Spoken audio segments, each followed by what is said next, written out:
Okay, Chapter 5, Day 8. What we're going to focus on today is how do we divide and essentially rationalize the denominator for complex numbers and for imaginary numbers. So we've rationalized the denominator for square roots, and since an imaginary number is a square root, we're still doing a similar process. So for example, the question might say simplify 3 plus I over 7i.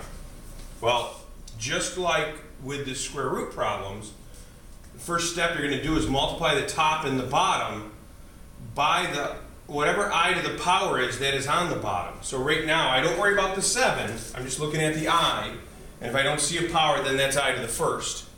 So I'm going to multiply top and bottom by I to the first power. And then simplify what I get into lowest a plus bi form. Okay, so I have to take this and distribute it. So this is going to be 3 times I is 3i, plus I times I is I squared. Okay, on the bottom I have 7i times I is 7i squared. Now, if you remember from the previous day, I said one of the things that will always come up with us is I squared. I squared, if you remember, is -1.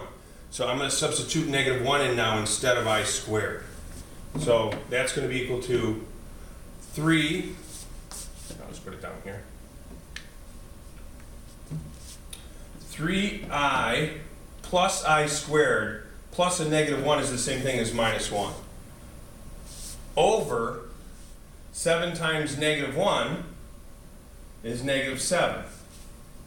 Now, you could leave it like this if it was an open-ended question, but it's really, we should distribute the negative through the top part, because if it was multiple choice, you would not see the answer like this.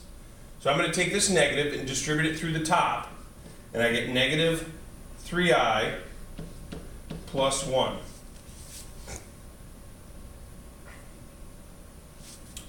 Over 7.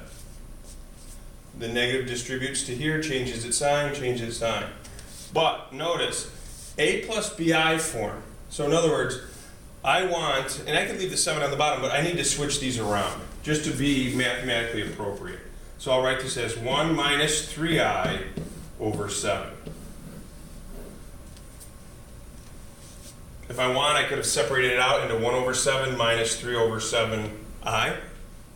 And you might see it written that way as well. So let's take a look at another one. So I have 5i over 3i cubed. Move this down just a little. So I'm going to multiply top and bottom by I to whatever power I see. So 5i times I to the third is going to be 5i to the fourth, adding my exponents of 1 and 3. 3i to the sixth, adding 3 and 3. Now I still have to simplify this. So I to the fourth. So if we start out, remember I to the fourth, well, I to the first is I squared is -1, I cubed is -I to the fourth is 1. So remember, I to the fourth really equals 1. So this is going to be 5 times 1, which is 5. I to the sixth, well, that's back up top. I to the fifth is I to the sixth is -1. So this is over -3. And we're not going to leave an answer like 5 over -3, so I would write it just as -5 over 3. This is just a silly way to write it. We never really write it with negatives in the bottom, so just move the negative outside or up top. Okay, so if there's just a single term on the bottom, whatever the I to that power is, that's what we will multiply top and bottom by. Now, when, give myself a little bit more room with this. Okay, when there's a binomial in the denominator. Now I got 2 terms separated by a plus or minus sign. I got to multiply the top and bottom by the conjugate. And if you remember what that meant with radicals, it was the same two pieces, same two terms of the binomial, but we changed the sign in between. So 2 plus I, 2 plus I.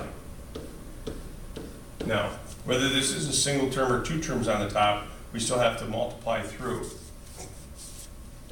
So, now clean it up. Let's go ahead and multiply. So, 3 times 2 is 6. 3 times I is 3I. I times a positive 2 is a positive 2I. And I times I is positive I squared. That's the top. The bottom, 2 times 2 is 4. 2 times a positive I is a positive 2I. Negative I times 2 is a negative 2I. Negative I times positive I is a negative I squared. Okay, now let's clean this top part up, combining like terms and dealing with the I squared. So, this turns into 6, and then plus 5I.